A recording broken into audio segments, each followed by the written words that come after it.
ആറ്റുകാൽ പൊങ്കാലയ്ക്കൊരുങ്ങി തലസ്ഥാന നഗരി. ആറ്റുകാൽ ദേവീക്ഷേത്രത്തിലെ ഒന്നാം ഉത്സവത്തിന് കാപ്പുകെട്ടോടെ ഇന്ന് തുടക്കമാകും. ചലച്ചിത്രതാരം മോഹൻലാൽ ഇന്ന് വൈകിട്ട് ആറ്റുകാൽ അംബ പുരസ്കാരം നൽകി ക്ഷേത്രം ട്രസ്റ്റ് അദ്ദേഹത്തെ ആദരിക്കുന്നുണ്ട്. മാർച്ച് 3-നാണ് ഈ വർഷത്തെ പ്രശസ്തമായ ആറ്റുകാൽ പൊങ്കാല മഹോത്സവം. ഞങ്ങളുടെ പ്രതിനിധി ശില്പ ശിവ തയ്യാറാക്കിയ റിപ്പോർട്ട് കാണാം.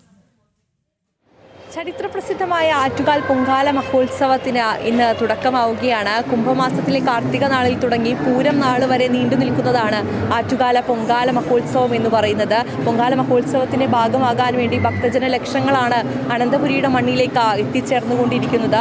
ഇനി വരുന്ന ദിവസങ്ങൾ വലിയ രീതിയിലുള്ള ആത്മീയ അന്തരീക്ഷത്തിലേക്കാണ് അനന്തപുരി ഒട്ടാകെ മാറിക്കൊണ്ടിരിക്കുന്നത്. നമുക്കറിയാം, ഇന്ന് കുംഭമാസത്തിലെ കാർത്തിക നക്ഷത്രമാണ്. ഇന്നാണ് മഹോത്സവത്തിന്റെ ആദ്യത്തെ ദിവസം എന്ന് പറയുന്നത്. ഇന്ന് വൈകിട്ട് നടക്കുന്ന 5:30 നടക്കുന്ന കാപ്പുകെട്ടൽ ചടങ്ങോട് കൂടിയിട്ടാണ് ആചാരങ്ങൾക്ക് തുടക്കമാവുക. പച്ചപ്പന്തലിൽ തോറ്റംപാട്ടുകാർ കൊടുങ്ങല്ലൂർ ദേവിയുടെ ചൈതന്യം ആവാഹിച്ച് പ്രാർത്ഥിക്കുന്നതോടുകൂടിയിട്ടാണ് ഉത്സവത്തിന് ആരംഭം.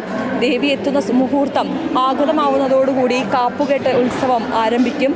ദേവി എത്തുന്ന സമയത്ത് നമുക്കറിയാം, പഞ്ചലോഹ നിർമ്മിതമായ മോതിരവളയങ്ങളിലൊന്ന് ക്ഷേത്രതന്ത്രി ബ്രഹ്മശ്രീ പരമേശ്വരൻ വാസുദേവൻ ഭട്ടതിരിപ്പാട് ക്ഷേത്ര മേൽശാന്തിയായിട്ടുള്ള അനീഷ് നമ്പൂതിരിയുടെ കയ്യിൽ കൊടുക്കുകയാണ് ചെയ്യുക. തുടർന്ന് ദേവിയുടെ ഉടവാളിൽ കാപ്പ് ബന്ധിക്കും.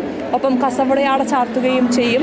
ഇതോടുകൂടിയിട്ടാണ് കാപ്പുകെട്ടി കുടിയിരുത്തൽ ചടങ്ങ് അവസാനിക്കുക. തുടർന്ന് ദീപാരാധനയും ആരതി പച്ചപ്പന്തലിലേക്ക് എത്തിക്കുന്ന ചടങ്ങുകളും ഉണ്ടാകും. ഇതോടെ ഉത്സവ പരിപാടികൾക്ക് തുടക്കമാകുമെന്നുള്ളതാണ്. ഇനി 10 ദിവസം നീണ്ടു നിൽക്കുന്ന മഹോത്സവമാണ് ആറ്റുകാലിൽ നടക്കാൻ പോകുന്നത്. ഇവിടെ മേൽശാന്തി പുറപ്പെടാ ശാന്തിയായി തുടരും എന്നുള്ളത് മറ്റൊരു പ്രത്യേകതയാണ് ആറ്റുകാൽ മഹോത്സവത്തിൻ്റെ.